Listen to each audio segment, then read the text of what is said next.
кіріп келді ентелеп. «Әке!» деді ол кірген бойда. «Әке!» деді еркелеп. «Жүруші едің, маған ылғи өкпелі. Кейуші едің, мал болмайсың деп мені. Сол сөзіңді сірә қайтып аласың ау шамасы.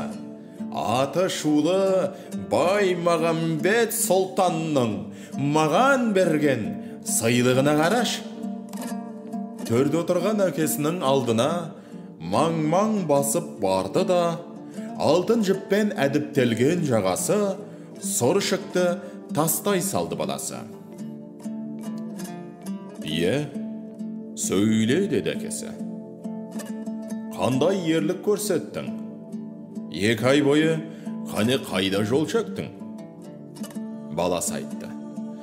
«Топ бастадық 4 адам. Махамбеттің жақыны ықыласты үгіттеп, мақтап қағып арқаға қосып алдық ортаға. Бұл түгелдей мына ұлыңның ақылы, еркін жетер әңгіме ол бір таңға. Қапысызда қармақ салып, Махамбетті алдап соғып, басын кесіп, сыйға торттық сұлтанға». «Ой, залым-ай, жүзі қара залым-ай, мұнша залым екеніңді қалай келгем танымай. Бұдан өткен зор қасірет болар ма? Бұдан өткен зор қасірет болар ма?» деп әкесі жас үйірді жанына. «Қабағыңды жаба қалды неге мұң? Әке, сенің қай сөзіңе сенем? Есіңде ме менің бала кезімде Махамбетті жек көремін дегенің?» «Рас ұлым, айтылған сөз оқпен тең. Бір кезде мен Махамбетті жек көргем. Әлдегем шын шағым беді ол ақылға. Пенделік қой алған мені тақымға. Оған себеп сенің анаң жасынан ғашық болған сол Махамбет ақынға. Азаппенен атса да сау таңдарым, қайрағам жоқ қызғаныштың қанжарын. Іштен тынып жүре бердім төзген боп.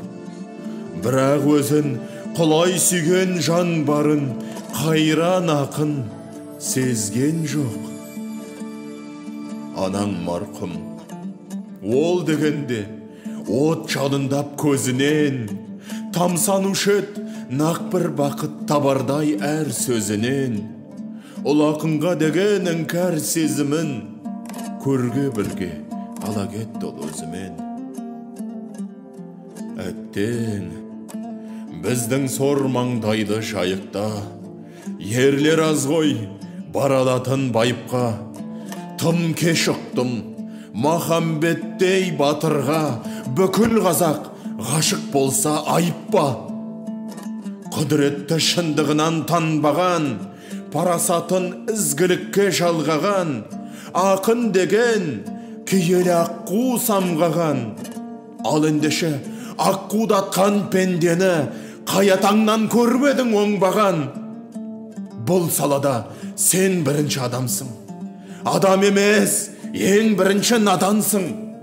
Ел дәстүрін қорлаған нақ мынадай қасиетсіз оқиға бұрын қазақ топырағында болмаған.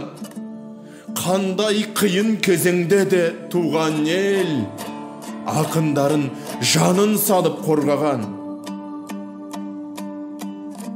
Түсінбедім, арманда беңнен ұлым, ертең сені қойып желдің өтіне, ызал ұрпақ түкіреді бетіңе. Сол қорлықтан құтқарайын сен ұлым. Және бұл зар оңайлықпен тыйылмас. Қанымыз бір, жолымыз да шиырлас. Енді сенің кесіріңнен маған да туған жердің топырағы бұйырмас. Не ғайыр, налы мейлі налыма. Сорлы балам, туыпсың ау сорыма. Өзің түстің, өзің қазған орыңа. Кеттік кәне, ішіңді қолыңа. Ұясына күн түреді батқалы, төксиеді меңіреу құм шатқалы. Олар үлкен қара жолға түсіп ап, бір төбенің қасына кеп тоқтады. Мынау төбе саған соңғы шығаршың, болатынын ұғарсың. Сен әрине құралайды көзге атқан оғын маздатқан менің мерген екенімді ұмыттаған шығарсың, деді әкесі құлазып нар көңілі. Дір-дір етіп, ұмытқам жоқ, деді ұлы. Балам, үміт қызығымның өлшемі, өзің едің, қайғым болдың еңселі. Басына шыққан мына төбенің, осы арада қалдырамын мен сені. Қараладың қасиетті мекенді, жараладың тұрмастай ғып әкеңді. Мына жолмен өткен жұрттың аузынан махамбеттің жырын тыңдап жат енді. Мүмкін сонда ұғынарсың қатеңді. Кім аяққа басса заңын даланың, ұмытқаны қатал тарих сабағын. Кешір мені, таусылды борамалым. Дала заңы, баба заңы, қарағым. Деп әкесі қолын алды садағын.